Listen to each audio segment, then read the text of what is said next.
Oi pessoal, eu sou Maga Prisca, do grupo da Escola Iniciática com Harmonia, e nós estamos hoje aqui reunidos para mais uma aula, tá bem? E hoje nós escolhemos um tema que nós chamamos Discípulas de Jesus, um pouco da sua história. Por que nós escolhemos esse tema? Porque nós vamos continuar mais um pouquinho na carona do Interpretação Esotérica do filme Lucy. Então esse tema, ele merece ser aprofundado e a gente vai pegar carona nesse filme. Por quê? Nós falamos nas aulas que nós interpretamos o filme que foi muito interessante a nossa personagem, não é? A Lucy, e terminar a saga dela, a saga de iluminação dela, de transcendência, não é?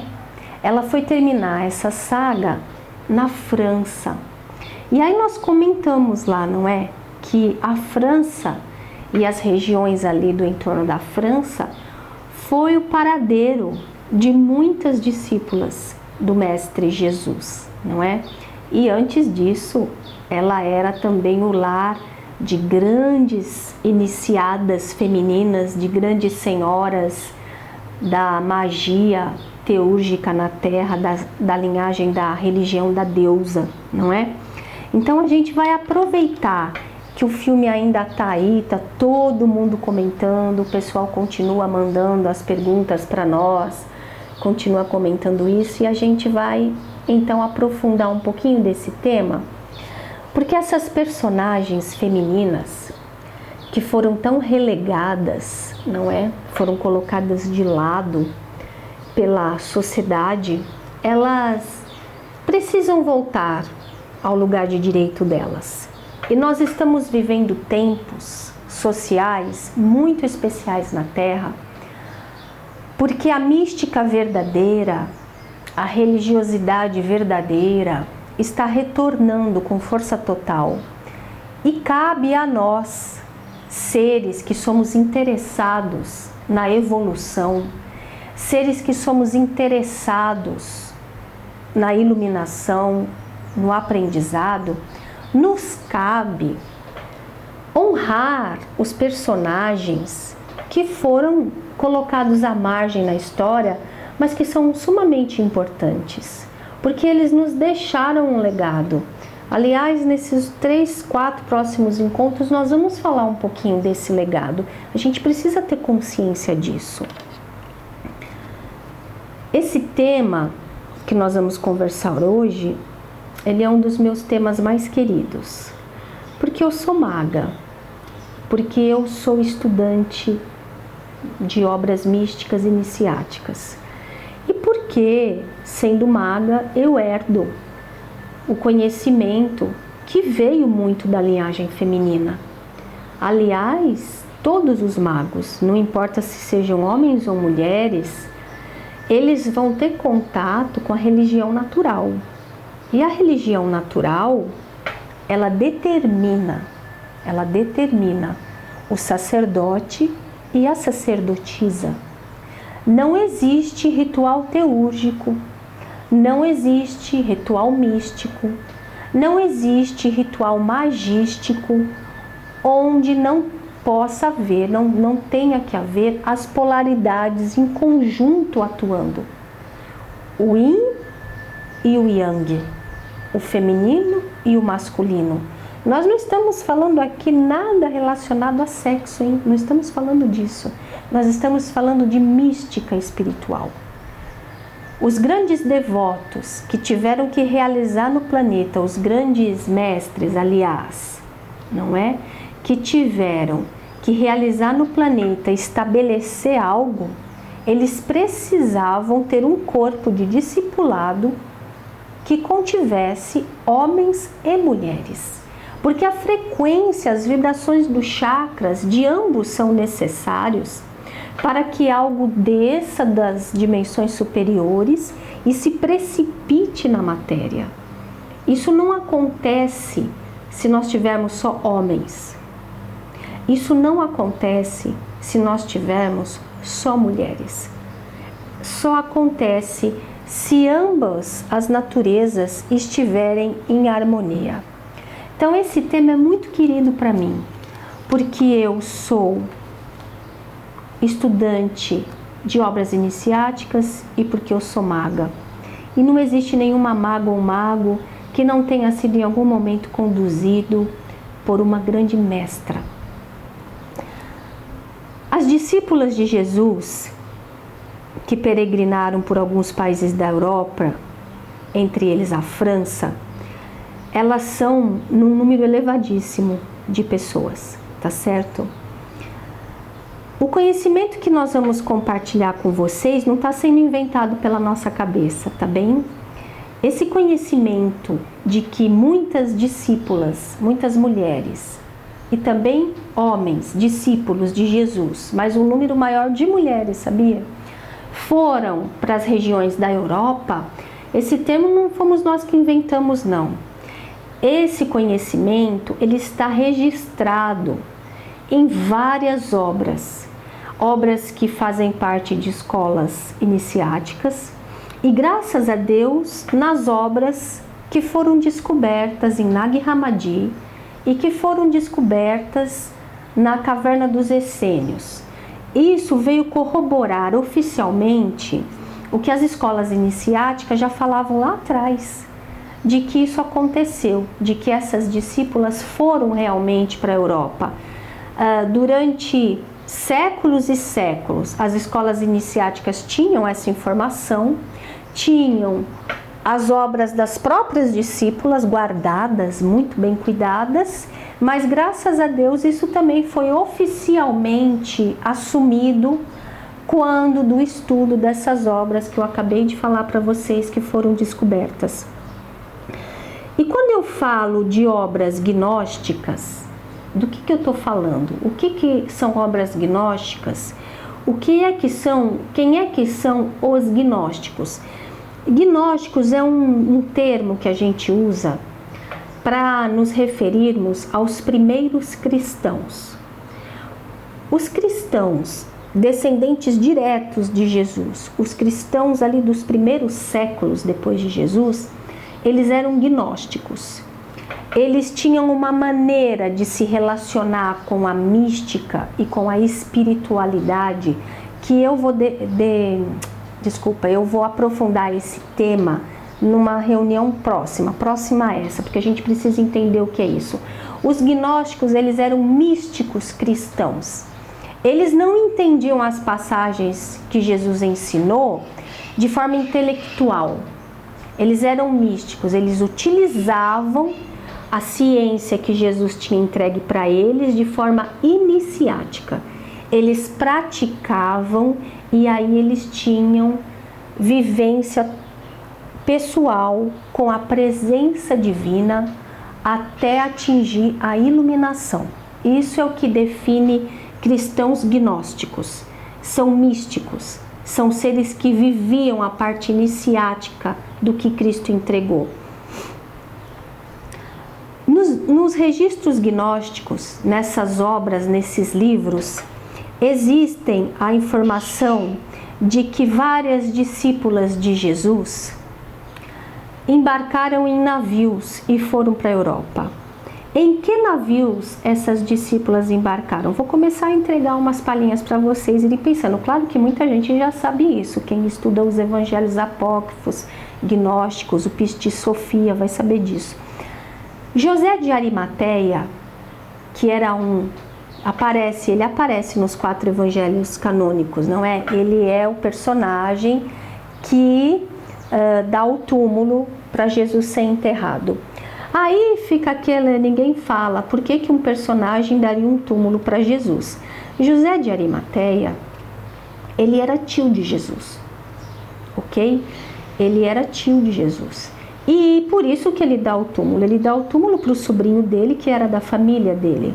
José de Arimateia não só era tio de Jesus, como ele era discípulo de Jesus, a maioria da família de Jesus seguia o Mestre Jesus, eles tinham consciência de quem ele era, de que ele era um auto-iniciado, de que ele era um mestre.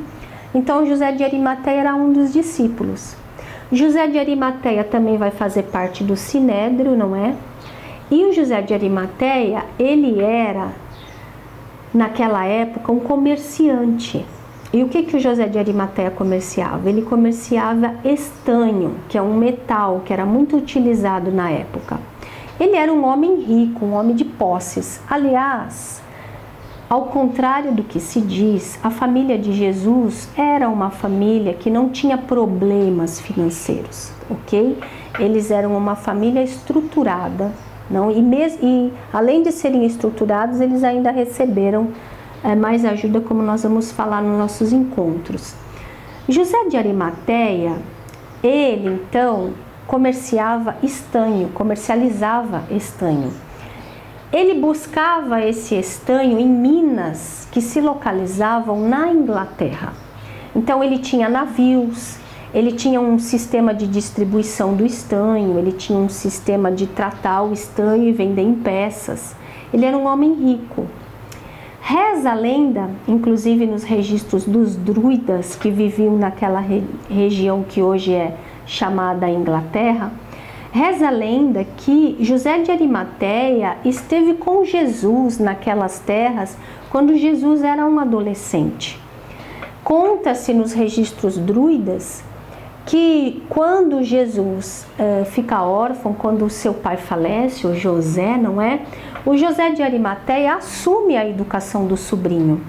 E Jesus viajava muito com José de Arimateia nos primeiros anos. Então, Jesus conhecia aquela região, Jesus andou pelo que hoje é chamado Inglaterra, Jesus andou pelo que hoje é chamado França, né? Ele andou ali pela Gália, tudo isso quando ele era um jovenzinho, bem adolescente, nos primeiros anos em que ele ficou sem o pai, o José de Arimateia já começou a levá-lo. Ele conhecia tudo aquilo, ele conhecia a escola dos druidas, ele estudou na escola dos druidas, como depois ele vai estudar em outros vários núcleos de outras regiões do planeta, porque uma das tarefas de Jesus era fazer a síntese do conhecimento sagrado, não é? E então, quando as discípulas embarcam nos navios de José de Arimateia e vão com o próprio José de Arimateia para a Europa, elas não vão assim porque deu na cabeça delas ir.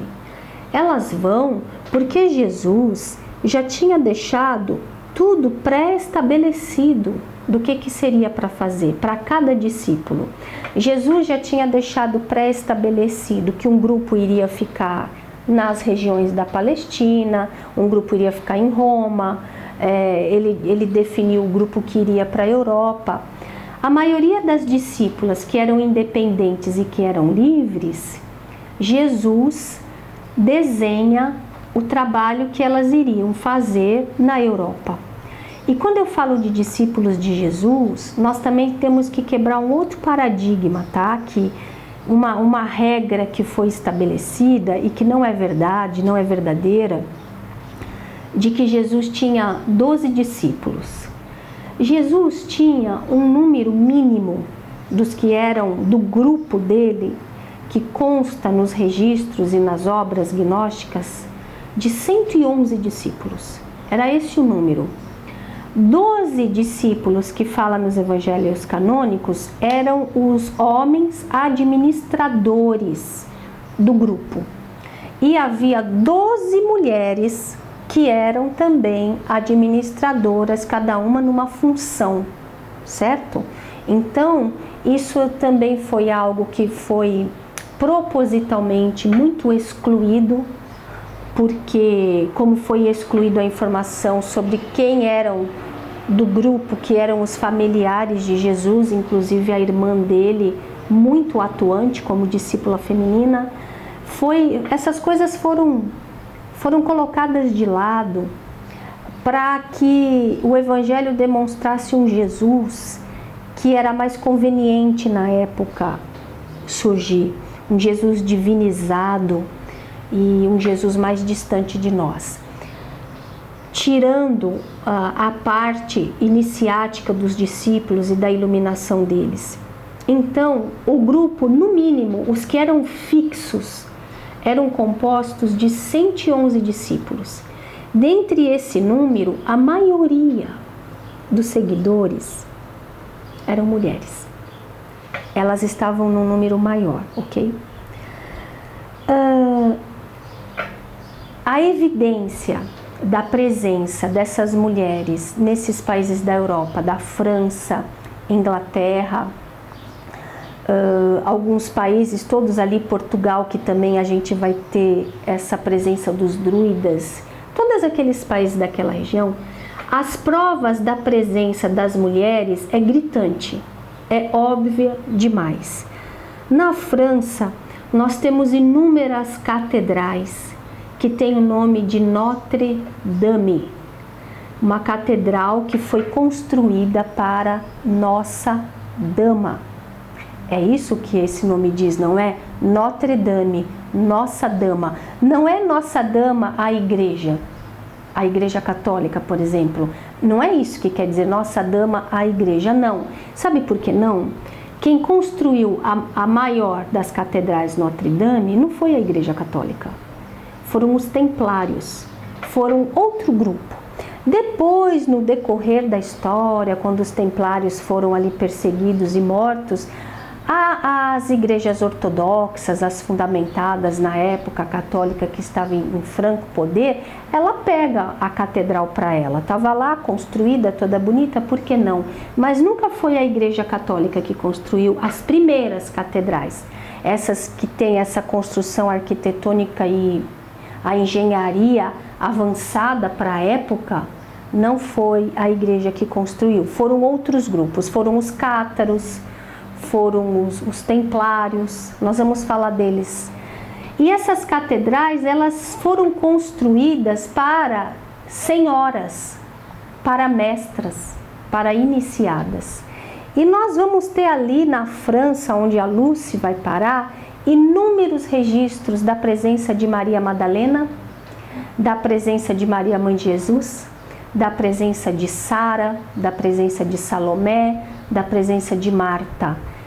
Com o decorrer dos nossos cursos, nós vamos falar sobre isso, mas é oficial a coisa lá. Todo mundo diz que Maria Madalena viveu lá.